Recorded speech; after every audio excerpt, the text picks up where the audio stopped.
Majura gate ખાતેની income tax ઓફિસના tax assistant 8,000ની લાંચ લેતા ઝડપાયાના સમાચાર કવરેજ કરવા ગયેલ મીડિયા કર્મીઓ પર અન્ય આઈટી ઓફિસરો દ્વારા હુમલો કરાતા પોલીસ કમિશનરને રજૂઆત કરવામાં આવી હતી।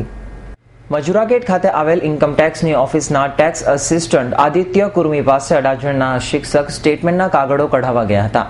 ત્યારે આદિત્ય કુર્મીએ તાત્કાલિક કાગળો કાઢી આપવા ₹10,000ની માંગણી કરી હતી અને ત્યારબાદ 8,000 રૂપિયામાં સેટિંગ થયું હતું। જો કે શિક્ષક દ્વારા એસીબીનો સંપર્ક કરાયો હતો, જેથી એસીબીએ છટકું ગોઠવી ગત શનિવારના રોજ આઈટી ઓફિસરને 8,000ની લાંચ લેતા રંગે હાથ ઝડપી પાડ્યા હતા। જે અંગેના સમાચારનું કવરેજ કરવા ગયેલ મીડિયાના કર્મચારીઓ સાથે અન્ય આઈટી ઓફિસરો દ્વારા બેહુદું વર્તન કરવામાં આવ્યું હતું અને તેમાં પણ આઈટી ઇન્સ્પેક્ટર PVS નહેરા અને આરોપી આદિત્ય કુર્મીનો ભાઈ કે જે પોતે પણ આવકવેરા વિભાગમાં ફરજ બજાવે છે, તેમણે અન્ય સ્ટાફને બોલાવી વિડીયો શૂટિંગ કેમ કરો છો તેમ કહી ધક્કામુક્કી કરીને કેમેરો આંચકી લઈ તોડી નાખવાનો પ્રયાસ કર્યો હતો।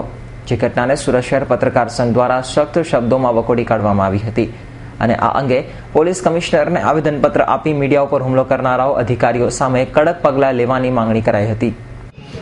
આપ સૌ જાણો છો, થોડા સમય પહેલા એન્ટી કરપ્શન બ્યુરો દ્વારા ઇન્કમટેક્સ ઓફિસરમાં રેડ કરીને એક અધિકારીને લાંચ લેતા રંગિયાત ઝડપી લેવામાં આવ્યા હતા।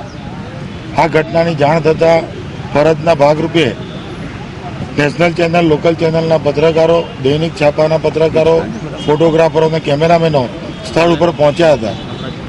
ત્યારે જે અધિકારી લાંચ લેતા પકડાયો છે તેની સાથે આ જે ભ્રષ્ટાચારનું પૂરું નેટવર્ક છે એમાં સંકળાયેલા કેટલાક અધિકારીઓએ પત્રકારોને મીડિયા ઉપર હુમલો કર્યો, જાનથી મારી નાખવાની ધમકી આપી, કેમેરા તોડી નાખવાનો પ્રયત્ન કર્યો।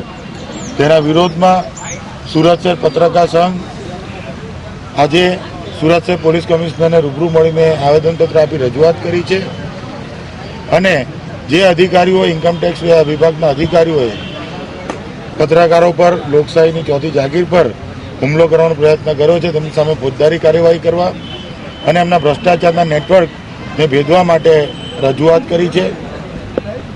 આ સમયે મારે એ વાત ખાસ ઉલ્લેખ પણ કરવો છે કે સુરત શહેરના પત્રકારો પર જે હુમલો થયો તો સુરત શહેર ઉપરાંત વડોદરા, મહેસાણા, અમદાવાદ, ભાવનગર તમામ જિલ્લાઓમાંથી પત્રકારોએ સુરત શહેર પત્રકાર સંઘને ટેકો પણ જાહેર કર્યો છે અને આ લડતમાં સમર્થન જાહેર કર્યું છે।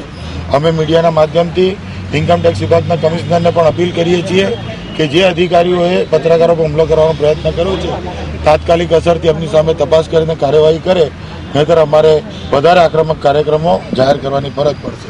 પોલીસ કમિશનરે રિસ્પોન્સ કેવો આપ્યો? પોલીસ કમિશનરશ્રીએ ખૂબ જ સારો રિસ્પોન્સ આપ્યો છે। તેઓએ ઘટનાની તર્જ પછી તપાસ કરીને કડક કાર્યવાહી કરવાનો અમને સૌને બાંહેધરી આપી છે।